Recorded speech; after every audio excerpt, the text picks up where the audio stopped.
Thank you for that introduction. My name is Mike Katzen. I'm a third-year general surgery resident at Carolinas Medical Center in Charlotte. I'm really happy to be here to present our study analyzing the impact of race and ethnicity on rates of emergent ventral hernia repair and trying to answer this question, if anything has changed. I have no financial disclosures, and there are no conflicts of interest between the rest of the authors in this study.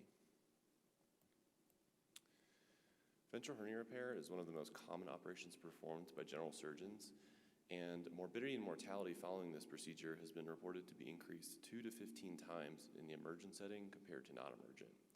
Numerous studies over the past few decades have associated minority, race, or ethnicity status with increased rates of emergent ventral hernia repair. And the studies listed here are intended to portray the variety in populations for which this has been observed. Furthermore, several of these studies have identified differences in rates of laparoscopic or laparoscopy use based on race, although this is not as clear in the literature. And so despite a number of studies identifying that disparities exist, no study to date has attempted to characterize how these have changed over time. And so the primary purpose of our study was to characterize racial and ethnic disparities with regards to emergent ventral hernia repair rates over time, and as a secondary outcome, understand how use of laparoscopy has changed over time for these groups. We searched the NSQIP database between 2008 and 2019, and in 2008, this had 211 contributing hospitals, which grew to 719 hospitals by 2019. We searched for patients undergoing ventral hernia repair, either open or laparoscopic, by searching for CPT codes. Hispanic patients were grouped independently using the Hispanic ethnicity variable, and all other races or all other patients were grouped by the race variable. We performed an independent comparison of white versus black patients and white versus Hispanic patients. And in order to characterize trends over time, we performed a subgroup analysis comparing the first third of the study interval against the last third. And so the old group refers to 2008 to 2011, and the new group refers to 2016 to 2019.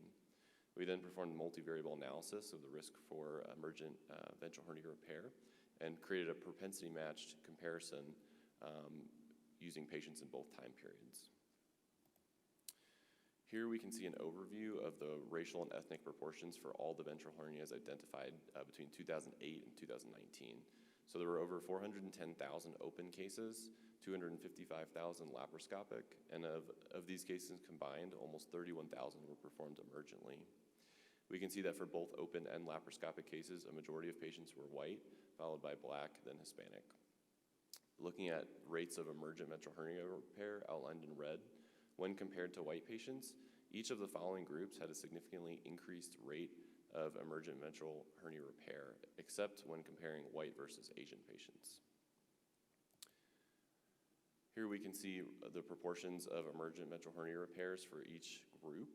And on the x-axis is the percent of cases done emergently. On the y-axis is years.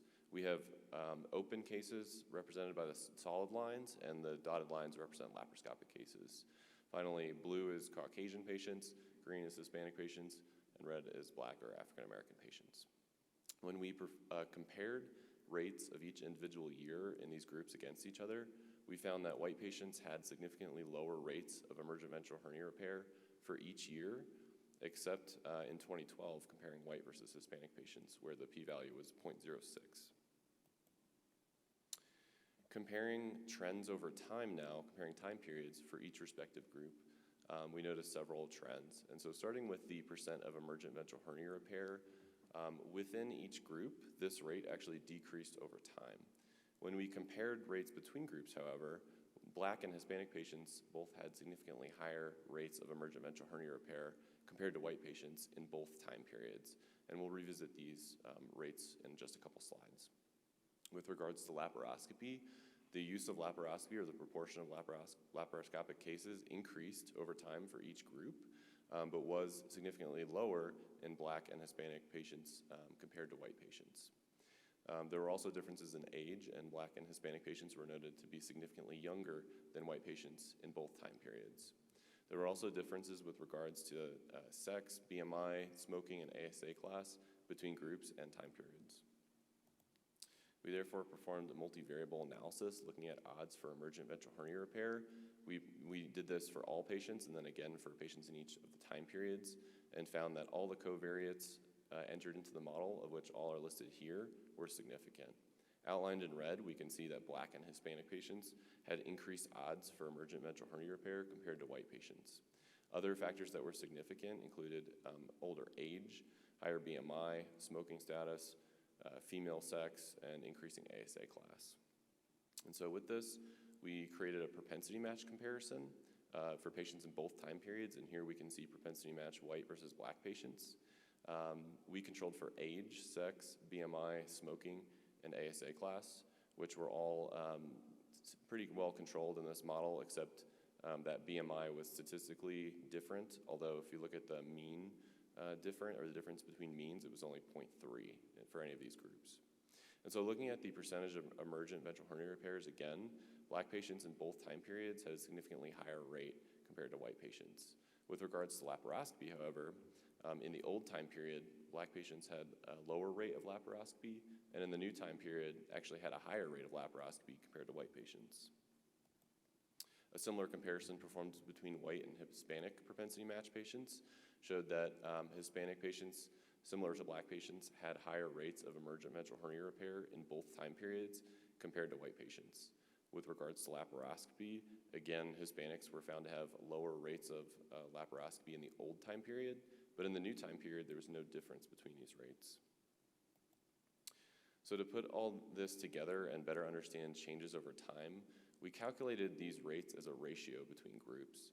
And what we found is that when looking at emergent ventral hernia repairs, there were 1.61 times as many Black patients undergoing emergent ventral hernia repair compared to white patients in both old and new time periods. For Hispanics, this ratio changed from 1.43 to 1.42. After controlling for confounding variables, the ratio actually increased for Black patients from 1.4 to 1.5, while decreasing for Hispanic patients from 1.75 to 1.45. When looking at ratios of laparoscopic rates, these all approached 1 over time and actually became above 1 for Black patients in the propensity match group. And so when we ask ourselves if anything has changed, the results of this study show that Black and Hispanic patients had significantly higher rates of emergent ventral hernia repairs compared to white patients that appeared remarkably consistent over time. After controlling for confounders, the differences between Black and white patients actually increased, while the differences between Hispanics and whites actually decreased. A major limitation of our study is the inability to account for insurance status, as this is not reported by NSQIP, although to this point, several previous studies have accounted for financial or insurance disparities and still reported differences based on race or ethnicity. And quickly, I'd point out that some of the larger trends in healthcare inequities in America, as it relates to the Affordable Care Act, which was enacted in 2010, a comprehensive review of federally reported data concluded that the ACA had favorably impacted healthcare disparities in America. And so if this is true and insurance was indeed a confounder in our study, we would have expected to see diminishing differences between races or ethnicities. But in fact, what we did find was that there were consistently higher rates of emergent ventral hernia repair for Black and Hispanics compared to whites. We did find that differences existed in rates of laparoscopy use, but these resolved over time, and that there were other variables that significantly impacted the risk for emergent ventral hernia repair, which should be controlled in future studies as well. So thank you. I look forward to our discussion.